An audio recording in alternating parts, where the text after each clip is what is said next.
I'm live. I'm alive. How are you? Is there anybody there? This time when the thing is going round and round is always I think we're here. Hello. Yay. It's working again. The magical technologies that create the gathering room. I don't see that anybody. Oh, there are 3 people here. Hello, people. Let's have a picnic, the 3 of us. It was Orson Welles who said, I've got to stop having quiet dinners for 4 unless I invite 3 other people. So, yes, we are here. And when we get enough folks on the screen, hello, everybody. There come the names. There's Alexa and Kathy. Hi, Kathy. Are you still in? You're saying aloha. You must still be in Hawaii. And Catherine and Ellen and Christine. Ha ha ha. And Pam. Hi. And oh yes, and Donna and Laura and Nancy and Florence and Anne-Corinne. Hello, it's so great. Hi, Christina. When so many people come back week after week, and here we are, and it's amazing. Well, it's 4:01. One of the comments I got in the letters people sent me was, maybe you could stop talking quite so much at the beginning of the gathering room about how exciting it is to be starting the gathering room. So I'm going to officially open this now by saying, welcome to the gathering room. I'm Martha Beck. No, okay, I didn't do it right. Sorry, director. Welcome to the gathering room. I'm Martha Beck. They didn't see the goofy face. That's excellent. So now we can talk about today's topic. Today's topic is how to hang in there when you feel like giving up. And I expect that we have some folks who will chime in and send in questions about wanting to give up with a number of things. We're planning to have family members come visit, and we were trying to think of a way to do it with social distancing and face masks and everything. And finally, it all fell through. And it was very, very disappointing. And I found myself waking up and just wanting to roll over and pull the covers over my head and go back to sleep, which is very unusual for me. So I thought, here we are. And I get up every morning, I read the headlines, and it's like, okay, it got worse again. All right, okay, it's worse again. More COVID cases, more deaths. They're finding people who got it or getting it again, and like, how bad can things get? I get one little posting in my email that is positive news about COVID-19, and I'm like, yay! And I'll tell you a little bit about that later. But then there's all the racial oppression that's still going on, and we're still hearing horrible stories about people being stopped from protesting and peaceful protests, and we're hearing about the impending economic collapse. And it's just, there are times when I just think, okay, I was ready for this for a couple of months, but seriously, still, we're 5 months in, going on 6 months in, and we don't know how much longer it will continue. And there are a lot of, I am super duper aware of my own privilege and that I'm having an easy time compared to millions, billions of other people. And I just think, how do we keep going? And it reminds me a little bit of when I started getting serious about my meditation practice. And I said, I'm just going to sit here for, a long time. A couple of hours it's still a long time for me to sit perfectly still for a couple of hours and just not think. And when I first started going over an hour every single day, I made this commitment I was going to do at least an hour every day for a year. And the first 3 months were unbearable. There were whole weeks when all I was aware of was itching the whole time. It was like I'm supposed to be feeling all enlightened and serene, and all I can feel is the itch that I cannot scratch. And it took a long time for me to get to the point where I could stop letting itches get my attention. Eventually it did, but then the anxiety came up, and that kept things very exciting for the next few months. And it would get worse and worse and worse, and it was just intolerable. But the thing about forcing yourself to do something like that as an exercise, and I'm not saying everyone should, it was just, I felt really strongly I wanted to do it. Like I desperately wanted it. And even when I was feeling like I was crazy, going crazy, I still like felt the commitment to it. Apparently we've all made some sort of, if there is such thing as a spiritual acquiescence, we've all decided, yeah, we want to be on earth during this insane apocalyptic looking time, and we want it to go on for a long period because that'll be awesome.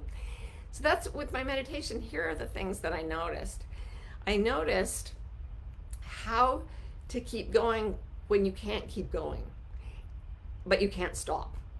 I could have stopped, but there are things that you go through that you cannot stop, and so many of the circumstances around all of us right now are things that we can't stop, and we're all still experiencing loss, disappointment, and tons of fear and everything.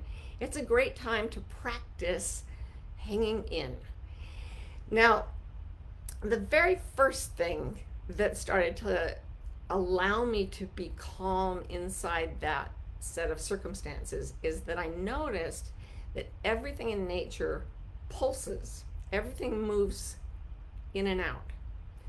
And it's like everything has a rhythm. We're in a dualistic universe, and everything alive has these electrical waves going through it, and our heartbeats are always going back and forth. And what I found was that if I started to pay attention, I could see that there were times of pressure, like I can't stand this anymore, and times of letting go, and then times when I would feel out of control, and that was frightening, and then it would pulse back in again, and then it would pulse back out again. And I realized, oh, everything is doing this. The moon is waxing and waning. The tides are waxing and waning. Everything is moving in this dualistic pattern. And there is something about, I've learned this from meditation teachers since then, but I noticed it first on my own. If you pay attention to the way things contract and recede, the way they push and pull, and you're really interested in it, for some reason, it becomes much, much more bearable. Because right as things crush in on you, like this morning I was like, I just don't want to get up. And it was a crushing feeling. And I thought, oh, this is the moment when it starts to recede. It always does. If you pay attention and you sit through it, the crushing feels like, okay, I can't stand it. And then it slowly recedes. And sure enough, it ended up that we canceled our visit, but it was like the crushing energy pulled way back, and I got some relief. And I've learned to call this the storm before the calm. I did I think a blog post on this once, or maybe something, I don't know. But the whole concept of, they talk about the calm before the storm, like don't get complacent because things look great, but it's because they're gonna be bad. I look at the opposite. When things are really, really bad, and I say, wait, this is the storm feeling. This is that crushing, overwhelming feeling. I know a calm is coming. And there's a quality to it that when I say that, oh, this is the storm before the calm, it feels accurate. It feels right.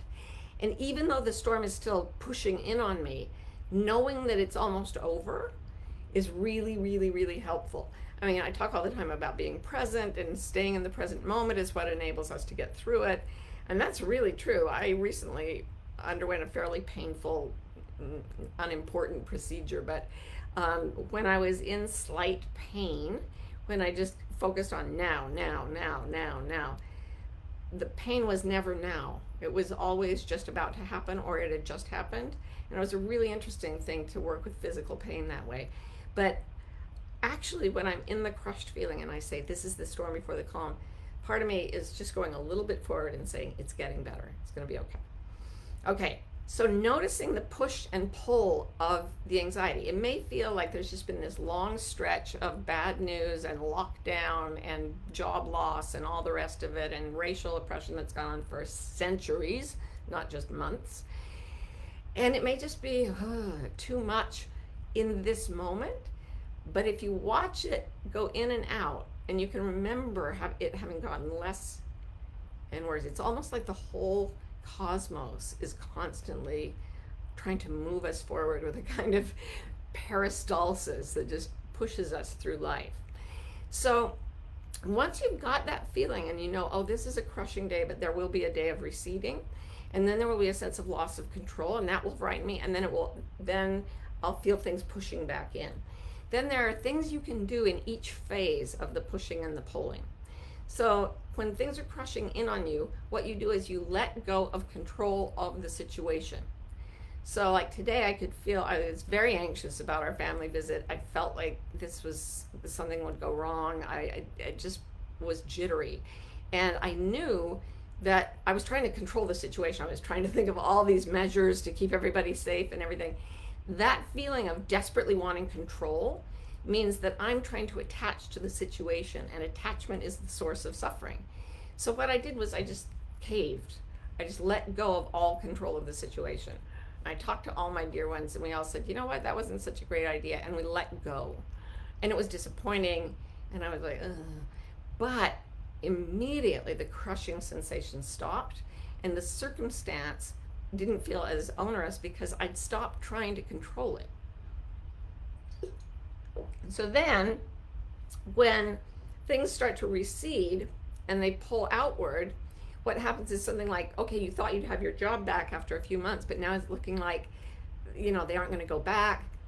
Everything's different. I was just reading all the subway systems are shutting down all over the world because nobody's using them anymore. A whole bunch of jobs are going there. The world is not going to go back to exactly the way it was before the pandemic, not to mention all the other social changes that are going on.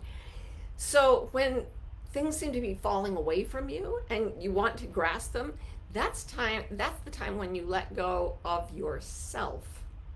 You let go of needing to be the person that took the subway, of just being the person that took the subway. You let go of being the gracious hostess that wants people to come stay at your house. You let go of the plans you had. You let go of the identity that was based around those activities. So everything's changing around you, and paradoxically what you let go of is the identity that was attached to the way things were. So you are not the same person anymore.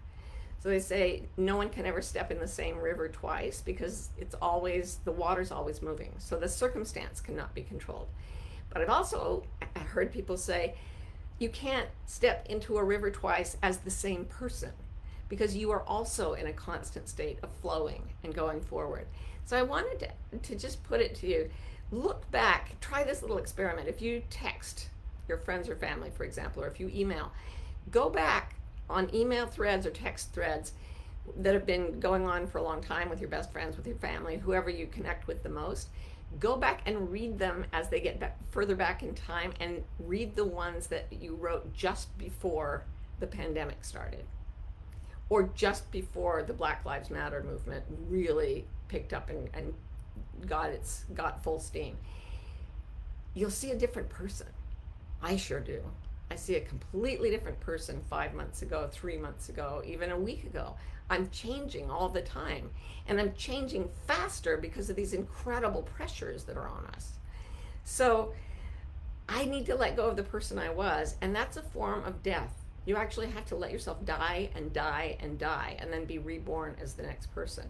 So when things are crushing in, you let go of control of the situation. When things are pulling out and abandoning you, you let go of your identity. You may have heard me say this before. When they look at the brains of people who are in an enlightened state, there are two areas of the brain that have gone completely silent. And those two areas are the part that has a sense of control and the part that has a sense of self. So if you're forced to let go of control and go, all right, let it be as it is, and you're forced to let go of self, I'll never be that person again, and it goes on and on, pulse after pulse, because that's how things move forward. It's like you're on an accelerated course toward awakening. And people whose brains have gone quiet in that way live in a state of perpetual joy and compassion and peace. It's what we all want, and we're all being moved toward it. I told you there was going to be some good news, and here's the good news that I read, and it made me think about all this. Some doctors went away for vacation after being worked almost to death during the initial surge of the coronavirus. Then they came back to their hospitals, and one doctor got worried because they hadn't reordered this special formula that they use for premature babies. And he said, why isn't this in stock? And they said, we didn't need it. There were no premature babies born while you were gone. And he was like, what? because there's always a certain number of preemies coming along. And even though we can keep them alive, often it can really mess them up. So it's a very, very serious thing to have a premature birth. Well, this guy started doing research, and he called colleagues all around the world, and they're putting it together into formal research. But bottom line is, where he's looked at it all over Europe and the United States, premature births dropped by almost 90% since the beginning of the pandemic, and no one knows why. But what they think is simply that the pace of the life we were living doesn't work with our natural biorhythms. They said, here's what we know. These women are resting more. They're not commuting. They're not sitting at offices 8 hours a day. They're not on their feet as much. We know they're getting more sleep because there's nowhere to go. And we know their families are around them most of the time. If you're one of the people who's by yourself, I am right there with you in spirit. But a lot of people are lucky enough to have family around them. And those three things, less activity, more sleep, and more connection with other people in your physical surroundings, managed to drop this very significant problem dramatically. And I was thinking about how birth is a process of crushing and releasing and crushing and releasing, and it forces the baby out into the world. And it's as if we're going through that right now with the forces that keep weighing in on us. So if you just feel like you can't hang in there, think of yourself as a baby being born. You don't actually have that much control over the situation or over yourself. You have the bracing that comes from pretending you have control over the situation or yourself. And as you drop those, because you cannot hang in anymore, you just say, I surrender to the circumstance. I'm not going to try to control it. No. Or I surrender to the loss of my identity. There's nothing I can do about it. I'm not the person I was. And as you surrender those two things, you start to awaken. You start to find that you have a little more steam to go into the next push, the next pull, and the rhythm of it becomes something that you can feel underlying your whole experience as a form of bringing you a new version of you into this world. So that's what I've been doing, and it's actually been helping a lot to think of let go of self, let go of control. So if there are any questions, I see that Anne has asked one. She says, how can a person who is considered the Rock of Gibraltar deal with a serious downside while being there for family and close friends? Any suggestions? There's something you can do, and that is stop being the Rock of Gibraltar. That's an identity. And what I've seen is that the circumstances are crushing those identities out of us. They're social usually. They're the way we present to other people and sometimes to ourselves. But somebody could come in and you just say, you know what, I'm a mess. I am not the Rock of Gibraltar today. I am a complete puddle. And then the person might go, but you're the one who always cheers us up. And they'll say, I'm sorry, I'm a puddle. I can't do it. Can't control the circumstances, can't hold myself together. What may happen then in family systems theory, they talk about how when a family member takes one role and holds it always, that can create this sort of locked in role assignment. And it's not actually as healthy as letting people move back and forth between functions in the social system. So you say, I'm not the Rock of Gibraltar, I can't do it. The other person might panic for a minute, and then they might realize, oh, there's a part of me that can pull it together for her or for him or for them. You know, there's a resource in me that I haven't explored because I had a Rock of Gibraltar. If I don't have that, maybe I can become someone that with more resources, with more joy, more fun, more strength. Alexa says, hi Alexa, how do you hang in when you are diving deeper into healing work and nightmares and flashbacks or worse, or in the flashbacks get worse, along with the feelings of loneliness, hopelessness, and despair? Just when you think you're moving forward, it's 20 steps back. It's never 20 steps back. The feeling of going, this is why in my coaching system, we talk about change as a cycle. And the first stage of the cycle is what we call square one. And I almost called my first book On to Square One. Because in our culture, we think we're supposed to feel bad and clumsy and small And then in a linear pattern, we get better and more and happier and stronger, and we just go upward for our whole lives, and we never go back. And if we go back, it's back to square one, and it's a bad thing. That's not how it works.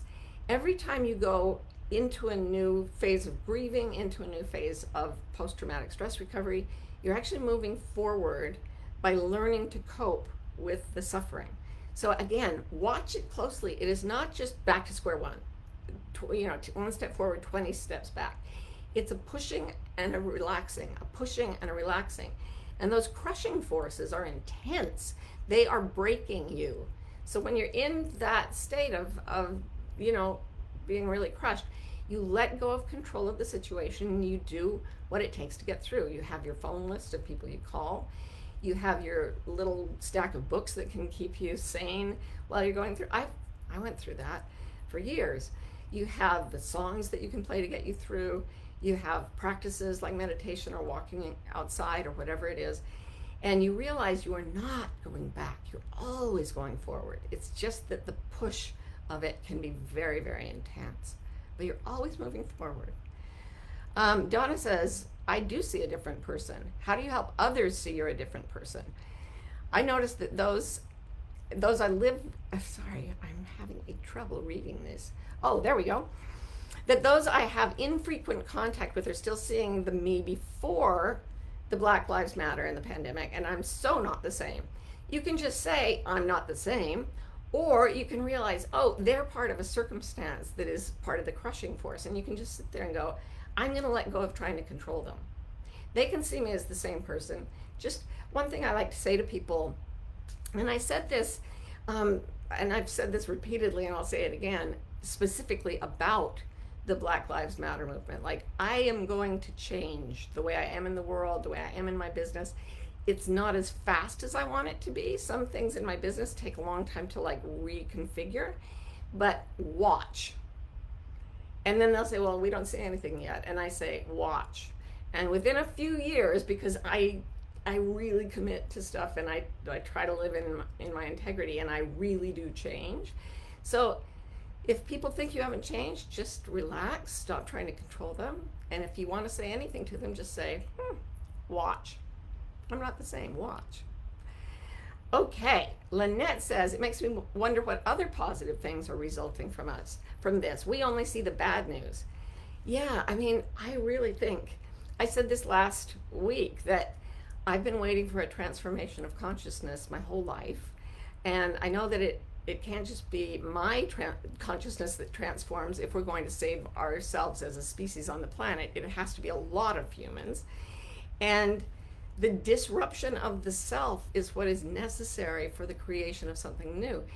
I've been watching a lot of amazing minds. I mean, I feel like I'm in graduate school again, because I go online and I read these books from these incredible thinkers who have suffered racial oppression, and their moral reasoning levels are so high. It's just incredibly impressive to me.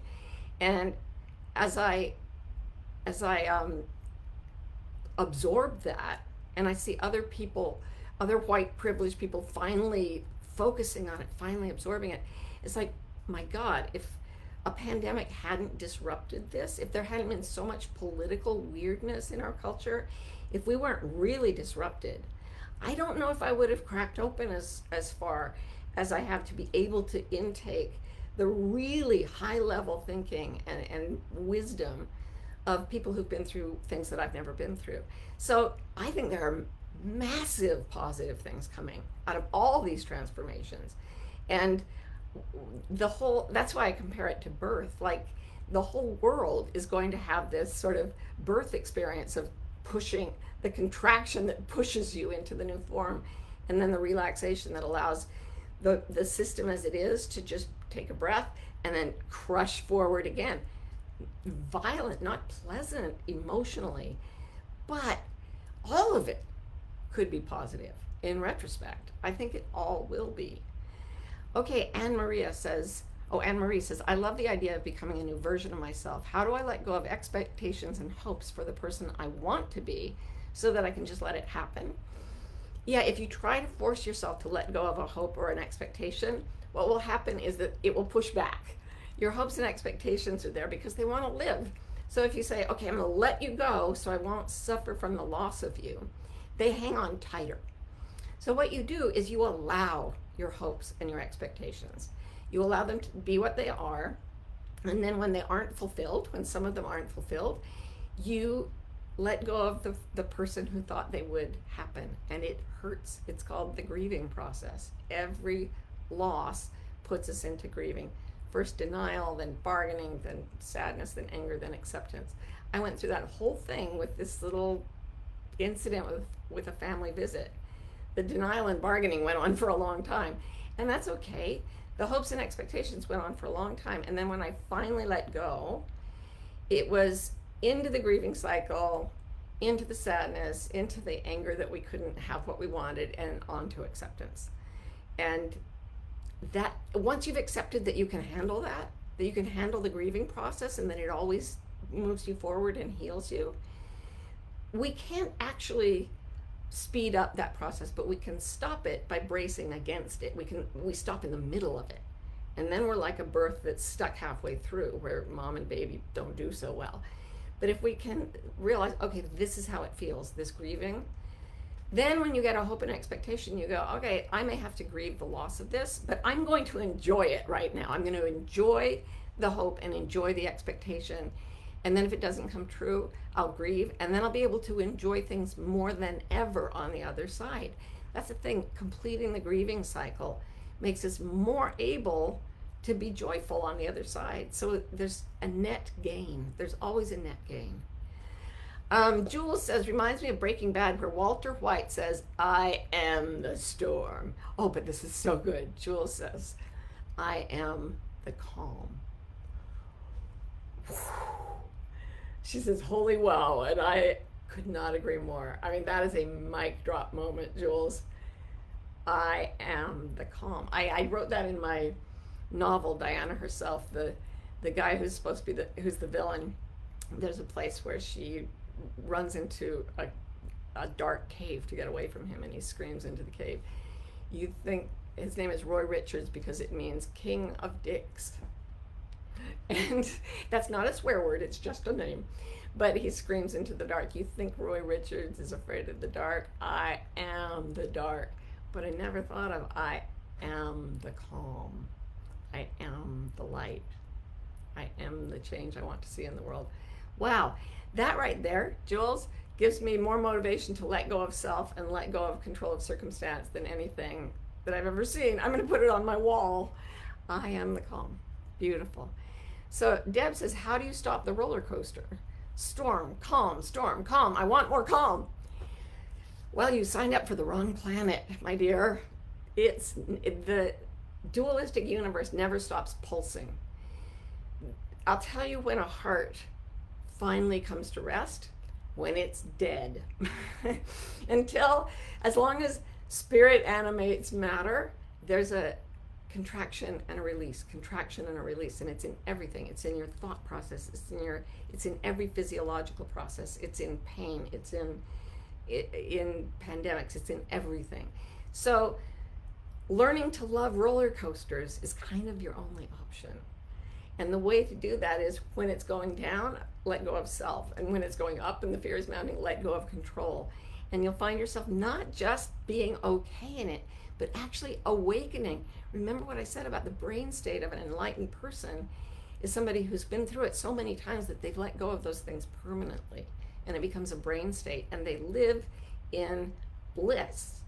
And I'm not living that way, but I'm a lot closer than I used to be. It works. So Amy says, teetering between despair and hope. How can I trust that what's happening in the US will work out okay? It's actually not your purview to know what's happening in the US. You actually have to come down to this person, this body. And when you're saying what will happen in the US, that is trying to control an external circumstance. And we don't know. It's scaring the hell out of me, I'll tell you. As a sociologist, the political climate right now is extremely unnerving. And I can't control all of it. I control my little bit of it. I can vote. I can do my activist part as an individual. But then I have to let go. I have to let go. So the point stands. Last comment, when the old self has died due to violence of circumstance, what can we do to feel safe enough and willing for a new identity to emerge? The first thing is to grieve and not resist grieving, not resist the nightmares, not resist the fear. Reach out to other people. Rest more, sleep more, depend on other people more, so that the birth goes the way nature wants it to go. And then in the middle of all that, I have totally stolen Jewel's line. Sit in the middle of it and say, as this goes up and I'm scared to death, I'm going to let go of control of the circumstance. As it goes down and I think I'm going to die, I'm going to let go of myself. And as long as that goes, I'm going to watch it from the part of me that's to the side of the roller coaster, the consciousness that's not involved in the ups and downs of physical life. And I'm going to sit there watching my mortal self go up and down, screaming and yelling, and I'm just going to remind myself over and over, I am the calm. So thank you for joining me here. I hope that you're having a day where it's not hard to go forward, but I'm very grateful for you joining me here, because it makes me feel like I've got a jolt of energy to keep going on when I thought I wanted to quit. And now I'm right here, and I'll see you again next week on the Gathering Room. Mwah, mwah, mwah, mwah, mwah. Oh dear. I don't know how to leave. There you go. Bye.